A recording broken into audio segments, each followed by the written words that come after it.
Est-ce que vous n'avez pas quand même rétrospectivement un petit regret? Vous dites sous chien, les gens entendent je suis sous le chien, c'est-à-dire inférieur à un chien.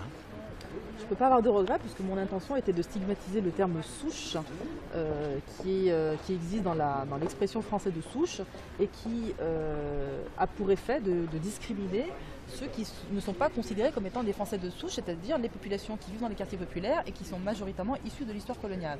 Et donc qui sont des Maghrébins, des Africains et même des Antillais qui, malgré le fait qu'ils sont français avant M. Sarkozy, depuis 4 siècles, eh bien, sont toujours considérés comme des immigrés, des nouveaux venus, précisément parce qu'ils ne bénéficient pas de cette identité européenne. Voilà. Vous comprenez que ça puisse heurter certaines personnes qui ne sont pas forcément vos... Je mets des grosses guillemets à ce que je dis, mais vos ennemis, votre cible, et vous comprenez que ça pourrait les heurter? Non, je ne peux pas le comprendre, puisque stigmatiser l'expression français de souche est au contraire salutaire pour qu'on réfléchisse tous ensemble, au niveau de la société, à ce qu'est l'identité française. Et je revendique le fait, effectivement, de critiquer la souche qui renvoie à la racine, qui elle-même renvoie à la race, c'est-à-dire à une notion raciale de l'identité française. Pour moi, l'identité française, elle est politique.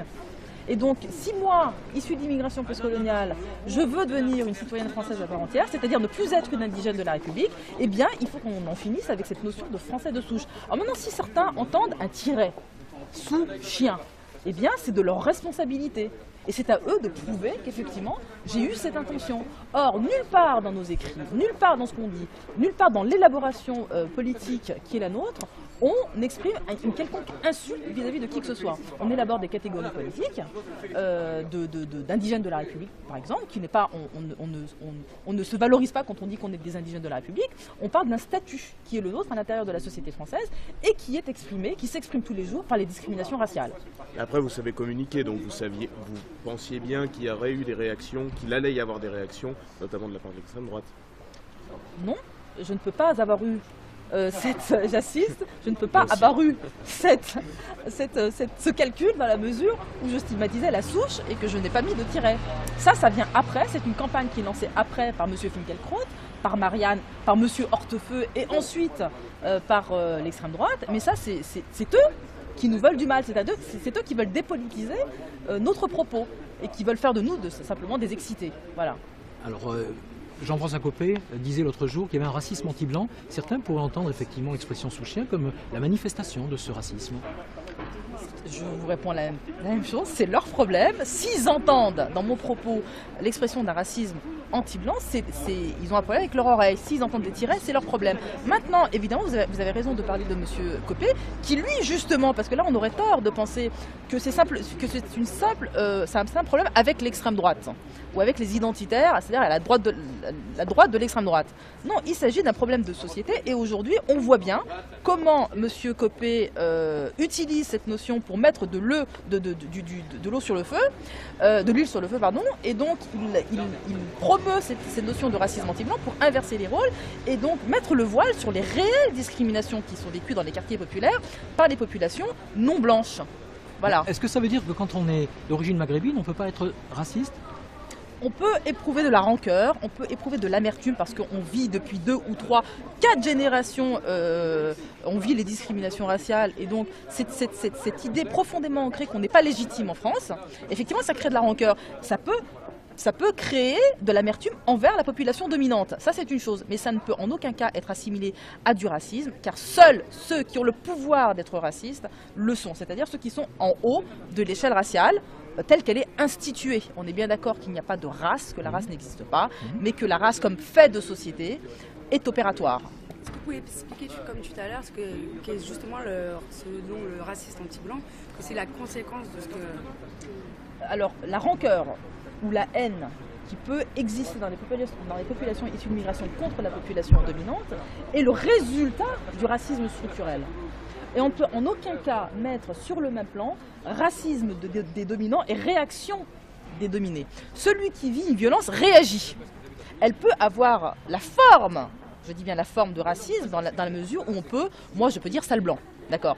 Mais je n'ai pas le pouvoir d'être raciste, je n'ai pas le pouvoir de discriminer, je ne suis pas l'État, je ne suis pas les institutions, ça n'a pas de conséquences massives sur la population blanche. c'est-à-dire la population qui est considérée comme légitime, celle qui est considérée comme de souche. Vous voyez? Donc effectivement, il faut que l'on commence à comprendre qu'on ne peut plus se contenter de faire de l'antiracisme moral comme le font l'ensemble des associations antiracistes et les partis de gauche, qu'il faut aujourd'hui promouvoir, en tout cas lutter, politiser la notion de racisme, comprendre que c'est un système de domination. Mais un raciste noir, un raciste blanc ou un raciste jaune, c'est un raciste, d'abord. Non, parce que ça ne veut rien dire. En France, raciste noir, ça ne veut rien dire. Il n'y a pas de raciste noir. Il y a éventuellement, comme je vous l'ai dit, des noirs qui peuvent éprouver de la haine vis-à-vis des blancs, une xénophobie, appelons ça de la xénophobie, mais pas du racisme, puisque pour être raciste, il faut avoir le pouvoir et être adossé au pouvoir de l'État et des institutions. Merci. Merci.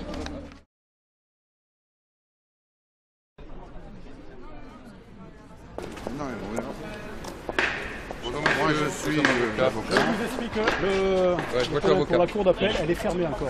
Les portes ne sont pas ouvertes. Donc, dès que les portes sont ouvertes, nous ferons rentrer les personnes convoquées. Pardon. Oui, les personnes convoquées, oui, bien sûr, les avocats, les personnes convoquées, et en fonction des places assises.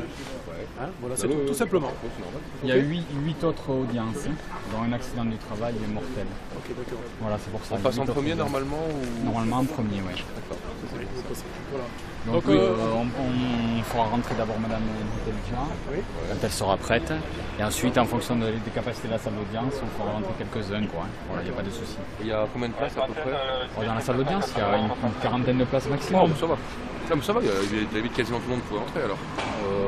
Vu qu'il y a 8 audiences, 8 autres audiences, ah oui, mais il y a 8 procès différents. Oui, d'accord, mais peut-être ils sont tous convoqués à 14h. Peut-être que les autres, on pourrait leur dire de rentrer un peu après sur les autres procès. Non, ils sont tous convoqués là. Si vous voulez, dans une audience, le greffier, il prépare le rôle avec tous les gens qui se présentent, les avocats. Et ensuite, il donne au président de l'audience. Donc tout le monde est là à 14h. Et en fonction de la prise en compte des différents dossiers, c'est le président qui décide en arrivant. Oui, bien sûr. Voilà. Il n'y a pas de souci, il y aura des personnes qui rentreront. Ça veut dire que c'est public. Bien sûr. Pas de problème.